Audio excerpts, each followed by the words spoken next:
जी नमस्कार दोस्तों, फाइनली लो टीजर को आउट कर दिया गया है अभी जस्ट 1 घंटा पहले, जो कि पीपा म्यूजिक वर्ल्ड पे खेसारी लाल यादव के नए सॉन्ग गुल्लू गुल्लू गाल, जो कि मैं सबसे पहले मैं अपडेट कल ही दे दिए थे कि बहुत ही जल्द आप लोग के सुनने के लिए मिलेगा 1 से 2 दिनों में गुल्लू गुल्लू गाल, एक नए गाने खेसारी लाल यादव के, जो कि फाइनली दोस्तों टीजर को आउट कर दिया गया है। जाकर आप लोग देख सकते हैं अगर नहीं देखे तो। अगर बात की जाए गाने के बारे में तो गाने को गाए खेसारी लाल यादव, साथ में सिल्वी राज, वीडियो में नजर आएंगे खेसारी लाल यादव और साथ में रानी एक्ट्रेस।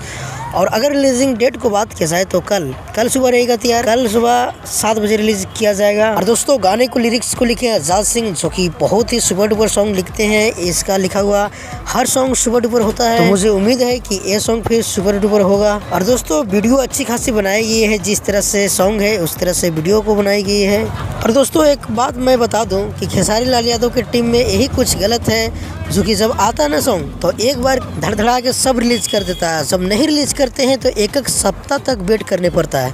तो एक कुछ गलत हो रहा है, क्योंकि देखियो 3 दिन से लगातार सॉन्ग आ रहा है, तीसरे सॉन्ग ये है, तो कम से कम 1-2 दिन गाना का बीच किया जाता तो बहुत ही बेहतरीन रहता। कम से कम मार्केट में आने देता, उसके बाद दूसरी गाना रिलीज करता, पर ऐसा नहीं हो रहा है। तो ऐसे क्या राय है आप लोग इस वीडियो को लेकर हमें जरूर कमेंट करके बताइएगा। तो मिलते हैं किसी अपडेट के साथ बहुत जल्द। अगर हमारे चैनल पे आप नए हो तो हमारे चैनल की जरूर सब्सक्राइब कर लीजिए, क्योंकि भोजपुरी का हर अपडेट सबसे पहले हमारे चैनल पे आता है। जब तक के लिए जय हिंद, जय भोजपुरी।